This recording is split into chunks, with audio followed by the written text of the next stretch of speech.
नाम रक्साना है। दो बच्चे दो बच्चियां ने। बीमार रहंदी, दिमाग च पानी, महीने इलाज करवानी है हस्पताल जाके। लगदी गुजारा हो जाता, ना लगे तो बाद घर बैठा रहिंदा। मेरी ना बच्ची बीमार रहंदी है, तो अखां दा भी मसला ते दिमाग दा मसला, दिमाग निकलिया है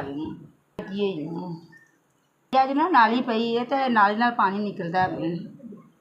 पहले लैके जानी हाँ, तो मेरे को पैसे नहीं इस महीने गए, तो मेरी बच्ची तां कमज़ोर हो गई है, पैसे से देखदी हो गई ये तो कभी कभी दिहाड़ी नहीं लगती हैगी, तो दवाई से को बच्ची इंज दी हो गई है।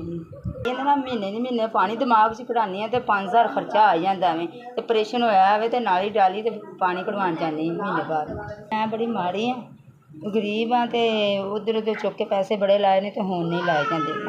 भाई पैसे नहीं होने देंदे हैगे, तेरे नहीं को पैसे किरे आन उधरों उधर जावां, पैसे सुख घर बह रही।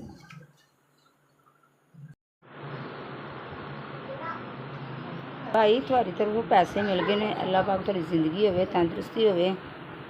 तरफों 5000 रुपया बच्ची पासे आ गया। थोड़ी खैर होवे, अल्लाह पाक तंदुरुस्त होवे, थोड़े बच्चियां दी तंदुरुस्ती होवे, जिंदगी होवे।